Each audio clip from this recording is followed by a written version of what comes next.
سید الشہداء مولا حسین کی ذات پہ بلند تر صلوات پڑھیے۔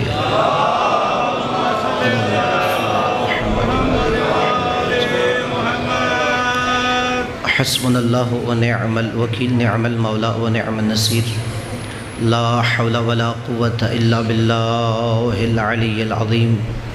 اعوذ باللہ السمیع العلیم من الشیطان اللعین الرجیم، بسم اللہ الرحمن الرحیم۔ الحمد للہ الذی نور قلوبنا بنور الایمان وبصر اعیننا بضوء الفرقان، والشکر لک یا ذا الفضل والاحسان۔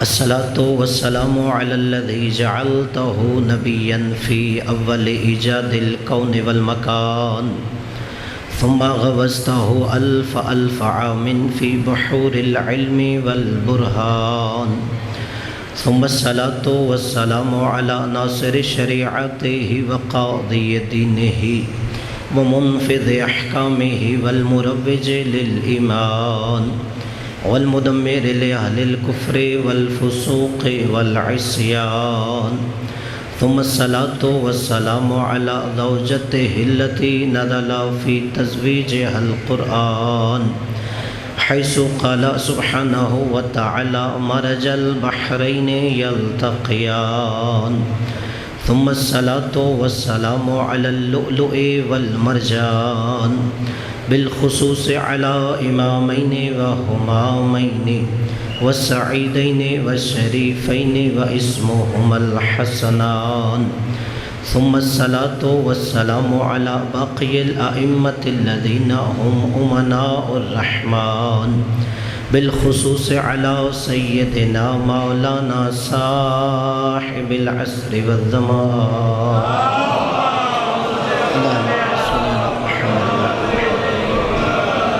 صلوات اللہ علی محبیہم ولعنت اللہ علی مبغضیہم فی کل حین وآوان۔ اما بعد فقد قال اللہ سبحانہ وتعالی فی کتابہ الفرقان، بسم اللہ الرحمن الرحیم، وما ينطق عن الهوى ان هو الا وحی یوحی۔ مل کے بابا سے بلند صلوات پڑھیے۔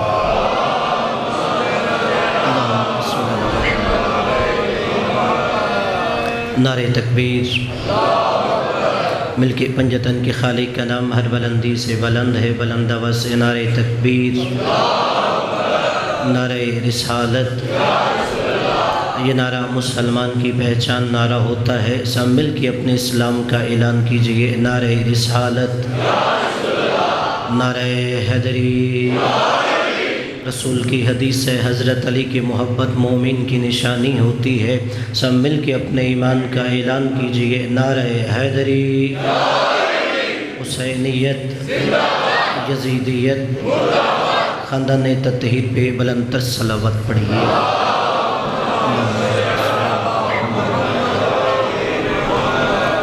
سب سے پہلے دعا ہے کہ مالک آپ کا تشریف لانا اپنی بارگاہ میں قبول و منظور فرمائے۔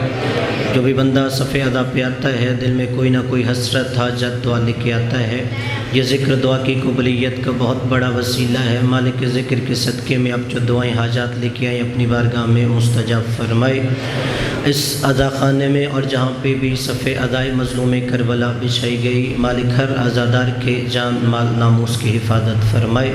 ہم سب کو دنیا میں مولا حسین کی زیارت، آخرت میں شفاعت نصیب فرمائے۔ ہمارے وقت کے امام کو ہم سے راضی فرمائے۔ ہماری سب سے بڑی دعا آمین ضرور کیجیے گا، مالک حجت دورہ بقیت اللہ منتقم ووارث خون حسین امام زمانہ کے ظہور میں تعجیل فرمائے، ہمیں ان کے اوان و انصار میں محشور فرمائے، ان کے قدموں میں شہادت نصیب فرمائے۔ اپنی دعاؤں کی قبولیت کے لیے بلند تر صلوات پڑھیے۔ اللہم صلی علی محمد وعلی محمد۔ عزیزان گرامی، صاحبان ذی وقار، برادران اسلام، محبان اہل بیت علیہم السلام، عاشقان حسین ابن علی علیہ السلام، عشر محرم الحرام 1444 ہجری کی یہ آج تیسری مجلس ادا جس میں نے سورہ نجم کی آیت نمبر 3 اور 4 کو سرنامہ کلام قرار دیا کہ اللہ نے کہا وما ينطق عن الهوى، میرا یہ نبی اپنی خواہش سے بولتا بھی نہیں ہے، ان ہوا الا وحی یوحی، جب لفظیں بیان ہوتی ہیں، جملے بولے جاتے ہیں، وہ میرے محمد کی خواہش نہیں ہوتی، وہ اللہ کی وحی ہوتی ہے۔ اور کل میں نے یہ عرض کیا تھا، نبی زبان مبارک سے آیتیں بھی سناتے تھے، فضیلتیں بھی سناتے تھے۔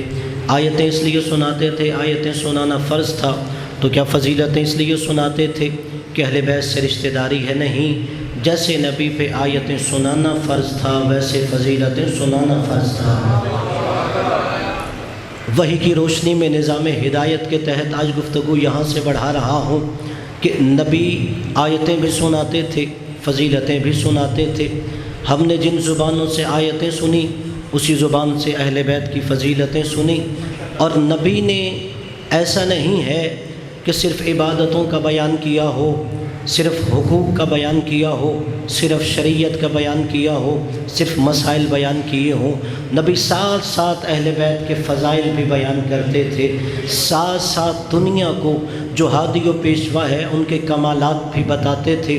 اور ایسا نہیں ہے کہ نبی نے مسائل کے بعد فضائل بنائے ہوں، ایسا نہیں ہے کہ نماز کے بعد ان کے فضائل سنائے ہو، روزے کے بعد ان کے فضائل سنائے ہو، بلکہ نبی مسائل کے ساتھ ان کے فضائل سنا نہیں، ساتھ دکھا رہے تھے۔ مسائل کے ساتھ نبی ان کے فضائل دکھا رہے تھے۔ کل میں نے کہا کہ نماز کی حالت میں سجدے میں نبی نے سر رکھا، یہ عبادت ہو رہی تھی، اور نماز کی حالت میں حسین کا پشت پہ بیٹھ جانا یہ فضیلت دکھا رہے تھے۔ اور پھر وہ بھی منظر دیکھا کہ ان کی فضیلت دکھاتے ہوئے جیسے نبی نے ایک دن سجدے کو طول دے دیا، ایک دن نبی حالت رکوع میں عبادت کر رہے تھے، تو صحابہ کرام نے دیکھا آج نبی نے رکوع کو طول دے دیا ہے۔ پہلے دیکھا تھا کہ حسین پشت پہ آیا، سجدے کو طول دے دیا، تو آج دیکھا نبی رکوع کی حالت میں ہے، نبی نے رکوع لمبا کر دیا۔ سبحان ربی العظیم و بحمدہ، سبحان ربی العظیم و بحمدہ، سبحان ربی العظیم و بحمدہ۔ بالآخر جب نماز تمام ہو گئی تو صحابہ کرام نے کہا یا رسول اللہ، آپ نے سجدے کو طول دیا تھا، سمجھ میں آتا ہے حسین پشت پہ تھا، یہ بتائیے آج رکوع لمبا کیوں کر دیا تھا؟ نبی نے کہا بیٹے کے لیے سجدہ لمبا ہو رہا تھا، باپ کے لیے رکوع لمبا ہو رہا تھا۔ جب بیٹا آیا تھا تو اللہ نے کہا سجدہ لمبا کر دے۔ کہا آج جب میں حالت رکوع میں تھا تو جبرائیل نے آ کے میرے پیروں پہ ہاتھ رکھ دیا کہ یا رسول اللہ جب تک علی نہ آ جائے آپ نے رکوع سے سر نہیں اٹھانا، اس لیے میں نے رکوع کو طول دے دیا تھا۔ قبلہ نبی رکوع پڑھ رہے تھے اور جبرائیل نبی کے قدموں پہ ہاتھ رکھ کے علی علی کر رہے تھے۔ علی کا انتظار کرو، جب تک علی نہ آ جائے آپ نے رکوع سے سر نہیں اٹھانا۔ کہا جیسے ہی مولا علی نے کہا اللہ اکبر، نبی نے رکوع سے سر اٹھا لیا۔ اب میں یہاں کہوں گا یا رسول اللہ ماجرا کیا ہے؟ جبرائیل سے عرض کرتے ہیں، خدا کی بارگاہ میں عرض کرتے ہیں کہ اگر تو نے بار الہ طول دینا ہی تھا، جب نبی تکبیرۃ الاحرام کہہ رہے تھے تب نبی کو روک لیتے کہ علی کا انتظار کرو، یا تب نبی کو روک لیتے جب نبی نیت کر رہے تھے، تب نبی کو روک لیتے جب نبی قیام میں کھڑے تھے، تب نبی کو روک لیتے جب نبی سورہ الحمد پڑھ رہے تھے، تب روک لیتے جب نبی سورہ انا انزلنا پڑھ رہے تھے۔ یہ کیا وجہ ہے کہ نبی جب رکوع میں پہنچے تب جبرائیل نے آ کے روک دیا کہ سر نہیں اٹھانا جب تک علی نہ آ جائے، رکوع سے کھڑا نہیں ہونا جب تک علی نہ آ جائے۔ عجب نہیں کہ خدا کہے اگر نبی رکوع سے سر اٹھا لیتا تو رکوع کے بعد جو واجب رکن ہے وہ سجدہ ہوتا ہے۔ ہم نبی کو رکوع سے نہیں روک رہے، محمد کو سجدے سے روک رہے ہیں کہ جب تک علی نہ آ جائے تم نے سجدہ نہیں کرنا۔ اچھا نبی کو سجدے سے روکا جا رہا تھا، یہ سجدہ کیا ہوتا ہے؟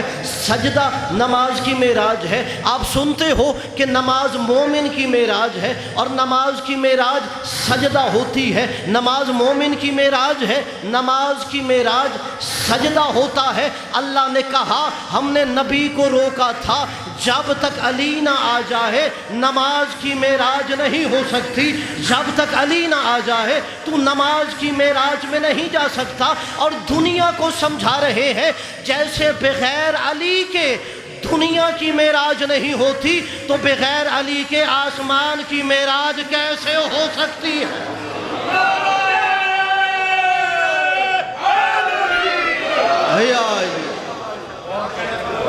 ہم نبی کو روک رہے تھے جب تک علی نہ آ جائے تب تک نماز کی معراج نہیں ہو سکتی۔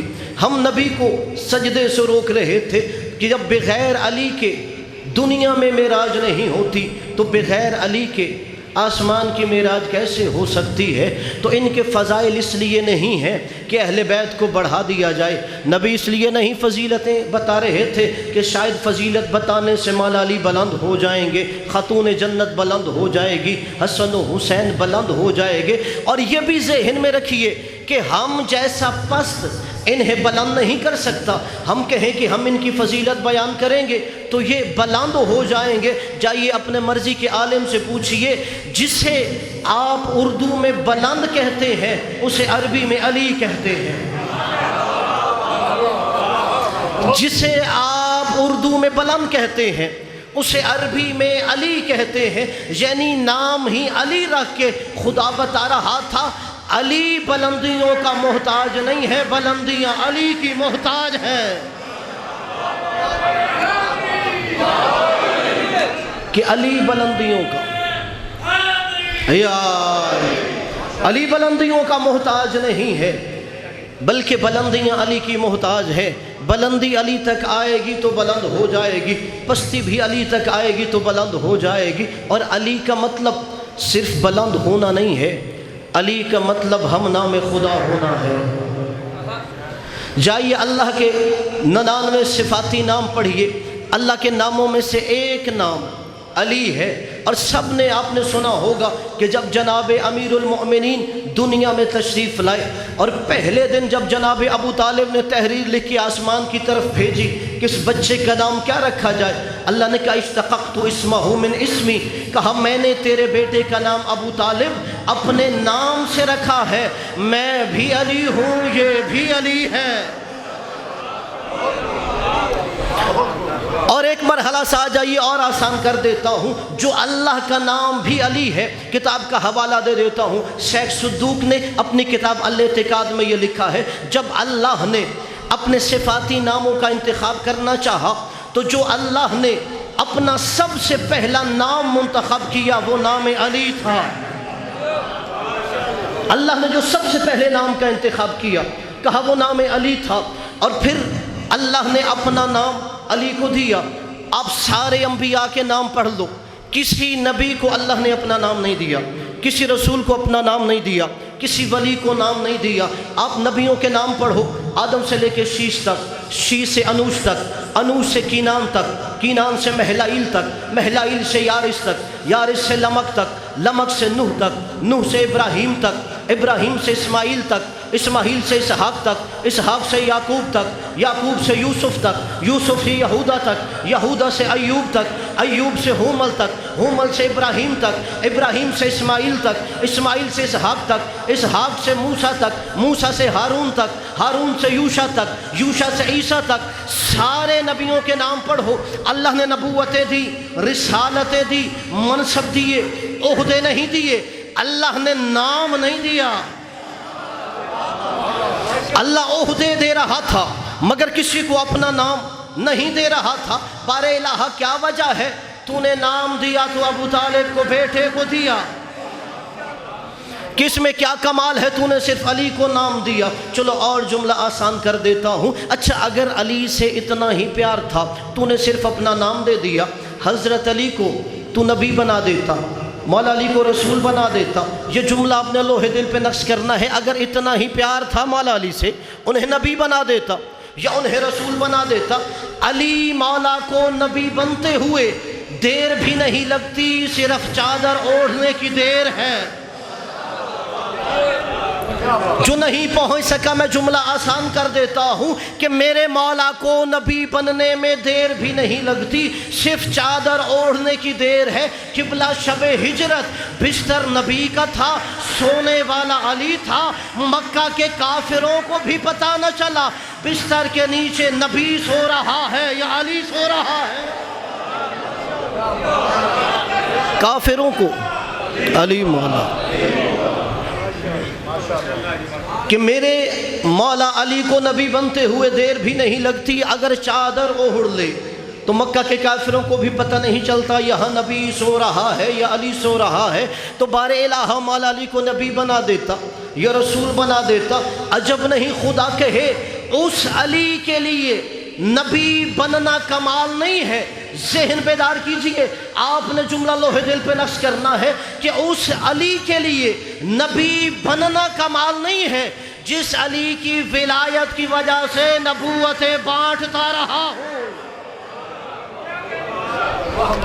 اس کے لیے نبی بننا کمال نہیں ہے کہ جس کی ولایت کی وجہ سے نبوتیں بانٹتا رہا ہوں۔ اور قبلہ اس کا حوالہ دے کے جا رہا ہوں، جائیے پڑھیے تفسیر فرات کوفی۔ تفسیر فرات کوفی میں معصوم کا جملہ ہے، یہ بات روز الست کی ہے، جب اللہ نے سارے نبیوں کو عالم ارواح میں جمع کیا، ان سے توحید کا اقرار لیا، رسالت کا اقرار لیا، ولایت کا اقرار لیا۔ الست بربکم، کہا کیا میں تمہارا رب نہیں ہوں؟ کیا محمد رسول نہیں ہے؟ کیا علی ولی نہیں ہے؟ اب وہاں معصوم فرماتے ہیں سارے نبیوں نے اقرار توحید بھی کیا، اقرار رسالت بھی کیا، اقرار ولایت بھی کیا۔ جناب آدم نے بھی علی ولی اللہ کہا، جناب نوح نے بھی علی ولی اللہ کہا، جناب ابراہیم نے بھی کہا، جناب موسیٰ و عیسیٰ نے بھی کہا۔ جب آدم نے کہا علی ولی اللہ، کہا جا آدم تو صفی اللہ ہو گیا۔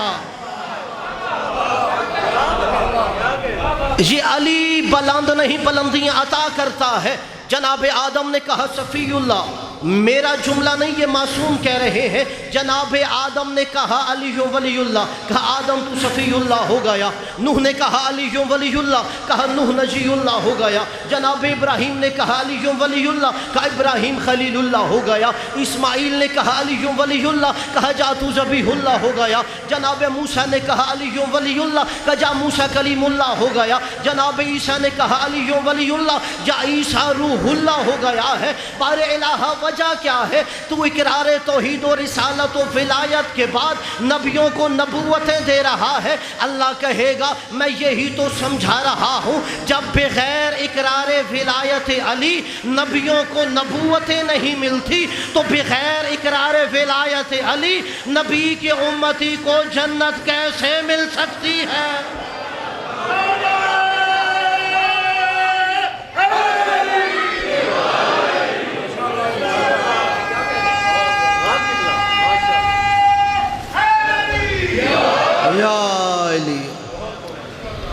اللہ نے کہا میں یہ دلیل بنا رہا ہوں بغیر اقرار ولایت علی، جب میں نبیوں کو نبوتیں نہیں دیتا تو بغیر اقرار ولایت علی نبی کے امتی کو جنت کیسے مل سکتی ہے؟ پھر یہاں معصوم کی روایت رکی نہیں، معصوم کی روایت آگے بڑھ رہی ہے۔ معصوم فرماتے ہیں پھر اللہ نے جناب آدم کے صلب سے قیامت تک کے انسانوں کی روحیں نکالی، ان سے اقرار توحید بھی لیا، اقرار رسالت بھی لیا، اقرار ولایت بھی کیا۔ کہا ہر بندے نے جب صلب آدم سے روح نکل رہی تھی، کہا وہاں پہ اقرار توحید بھی کر رہا تھا، اقرار رسالت بھی کر رہا تھا، اقرار ولایت بھی کر رہا تھا۔ معصوم کہتے ہیں دنیا میں آیا تو اس کا منکر ہو گیا، جب تک صلب آدم میں تھا یہ اقرار کر رہا تھا۔ کیا وجہ ہے؟ صلب آدم میں تھا اقرار کر رہا تھا، دنیا میں آیا انکار کر دیا۔ وجہ یہ ہے صلب آدم بھی پاک تھا، جسم آدم بھی پاک تھا، جسد آدم بھی پاک تھا، پیکر آدم بھی پاک تھا، اور خدا نے سمجھایا علی کی ولایت کا تعلق عقیدتوں سے نہیں طہارت سے ہوا کرتا ہے۔ صرف محبت و عقیدت سے علی کا تعلق نہیں، علی کا تعلق طہارت سے ہوتا ہے۔ جب تک جسم پاک تھا اقرار کر رہا تھا، جسد پاک تھا اقرار کر رہا تھا، پیکر پاک تھا اقرار کر رہا تھا، جب دنیا میں آیا تو انکار کر دیا، اس لیے کہ اس کا تعلق صرف عقیدت سے نہیں طہارت سے ہوتا ہے۔ ابھی معصوم کی حدیث آگے ہے، مولا فرماتے ہیں پھر اللہ نے روز الست، روز اول سارے پہاڑوں کو جمع کیا، سارے دریاؤں کو جمع کیا، سارے سمندروں کو جمع کیا، ساری زمینوں کو جمع کیا، سارے ملائکہ کو جمع کیا، کہ اللہ نے سارے سمندروں پر ولایت علی کو پیش کیا، سارے دریاؤں پر ولایت علی کو پیش کیا۔ کہا جن دریاؤں نے ولایت علی کا اقرار کیا ان کے پانی کو میٹھا کر دیا، جس نے انکار کیا پانی کھارا کر دیا۔ یہ اقرار ولایت علی کی وجہ سے اللہ پانیوں میں اثر کر رہا تھا۔ پھر نبی معصوم فرماتے ہیں کہ یہاں پر نہیں بات رکی، اللہ نے پھر ولایت علی کے اقرار کو ساری زمینوں پہ پیش کیا کہ اقرار ولایت علی کرو۔ معصوم فرماتے ہیں جن زمینوں نے اقرار ولایت علی کیا انہیں گلشن بنا دیا، جنہوں نے انکار کیا اسے بنجر بنا دیا۔ اقرار ولایت علی کی وجہ سے مقام مل رہا تھا۔ پھر معصوم فرماتے ہیں یہاں پر بھی نہیں، بات بڑھتی رہی، اللہ نے پھر روز الست سارے پرندوں کو جمع کیا، سارے پرندوں کو جمع کر کے ان پر ولایت علی کو پیش کیا۔ معصوم فرماتے ہیں جن پرندوں نے اقرار ولایت علی کیا ان کے گوشت کو حلال قرار دیا، جنہوں نے انکار کیا گوشت حرام کر دیا۔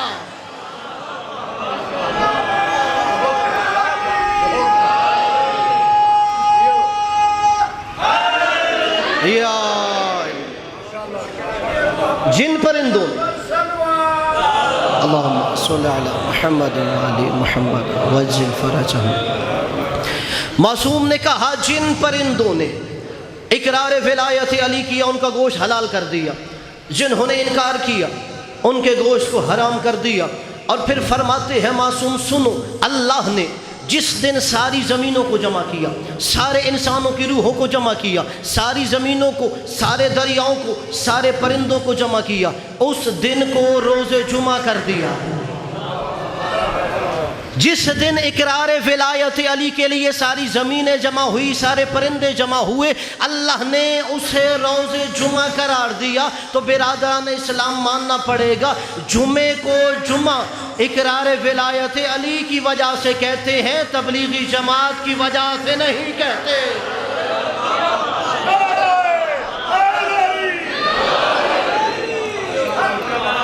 یہ جو جمعہ ہے اقرار ولایت علی کی وجہ سے اس کا نام جمعہ رکھا گیا۔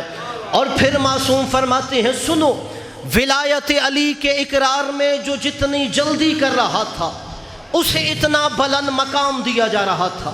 آپ تو صرف یہی سنتے ہو نا کہ جبرائیل فرشتوں کا سردار ہے، عقیق پتھروں کا سردار ہے، سرزمین کعبہ زمینوں کی سردار ہے، آپ تو یہی سنا کرتے ہو۔ کبھی یہ بھی تو پوچھئے آخر کیا کمال تھا جبرائیل میں، اسے ہی فرشتوں کا سردار کیوں بنایا تھا؟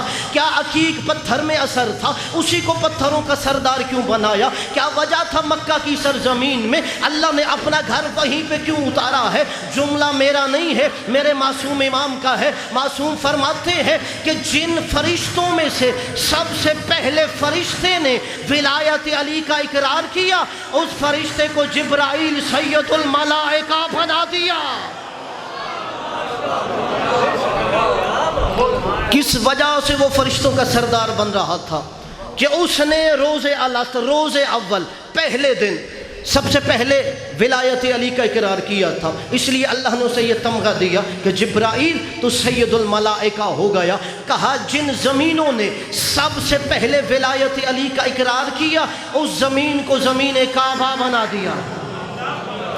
کہا جس ہوا نے سب سے پہلے اقرار ولایت علی کیا اسے باد نسیم بنا دیا۔ جس پتھر نے سب سے پہلے اقرار ولایت علی کیا اسے عقیق بنا دیا۔ اور اللہ سمجھا رہا تھا اگر پست کو بلندی چاہیے تو اقرار ولایت علی کیا کرے۔ بغیر حکم علی مدعا نہیں ملتا، بے شک بغیر حکم علی مدعا نہیں ملتا، عبادتوں کا بھی ہرگز صلہ نہیں ملتا۔ بے شک اور لوگوں سنو سنو، یہ ہے فرمان مصطفیٰ، جسے علی نہیں ملتے خدا نہیں ملتا۔